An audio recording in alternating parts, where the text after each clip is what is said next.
Gianyar adalah salah satu kota dengan tingkat produktivitas masyarakat yang tinggi.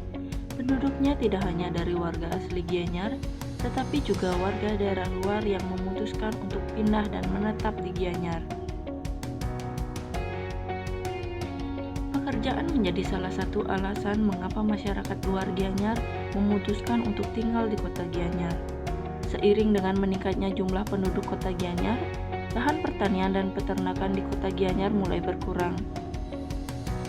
Selain itu, berkurangnya minat masyarakat, terutama generasi muda, untuk bertani dan beternak menyebabkan lahan pertanian dan peternakan lebih banyak disulap menjadi daerah pemukiman atau bangunan lain. Meski begitu, masih ada beberapa masyarakat yang tetap melakukan aktivitas beternak, meskipun hanya sebagai hobi yang dilakukan di pekarangan rumah saja. Mindset masyarakat yang masih beranggapan bahwa beternak harus pada halaman yang luas cenderung menutup mata masyarakat akan peluang bisnis yang bisa didapat dengan menjalani hobi beternak di lahan sempit. Salah satu contohnya adalah budidaya ikan koki Bali yang tidak memerlukan lahan peternakan luas, namun menghasilkan omset yang menjanjikan. Usaha seperti ini telah dilakukan oleh Ibu Agung yang membudidayakan ikan koki Bali di bawah nama Di Balini Schoolfish. Ikan koki Bali merupakan salah satu jenis ikan mas koki yang berasal dari Bali. Saat ini, ikan koki Bali belum banyak persebarannya, dan pembudidayanya pun belum banyak. Ikan koki Bali biasa dipelihara menggunakan jeding. Salah satu keunikan dari ikan koki Bali ini adalah ikan ini bisa hidup tanpa menggunakan mesin aerator. Dan makanan ikan koki Bali juga cukup mudah didapatkan, seperti pakan pabrik dan pakan kerik yang bisa dibuat sendiri di rumah. Hal ini menjelaskan betapa mudahnya memelihara ikan koki Bali. Namun sangat disayangkan bahwa ikan ini masih sedikit peminatnya.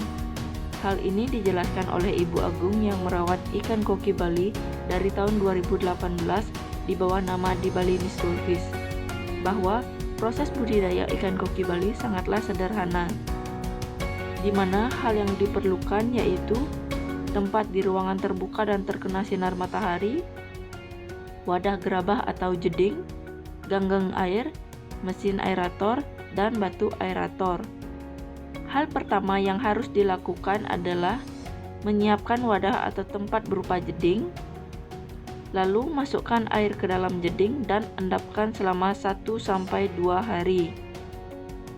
Hal ini berguna agar meminimalisir kadar kaporit dalam air yang dapat menyebabkan ikan stres ataupun sakit. Setelah air diendapkan, lalu masukkan mesin aerator, batu aerator, dan ganggang air untuk media telurnya. Jika sudah selesai disiapkan, lalu masukkan indukan ikan koki Bali yang betina 1 ekor dan indukan ikan koki Bali yang jantan minimal 2 ekor atau lebih. Hal ini berguna untuk memaksimalkan pembuahan yang terjadi saat perkawinannya.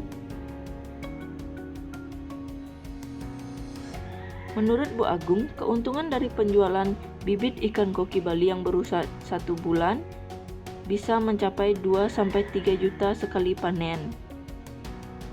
Tidak hanya itu, ikan koki Bali yang sudah berusia 6 bulan ke atas sampai indukan bisa dibanderol dengan harga 500.000 sampai dengan 3 jutaan per ekornya.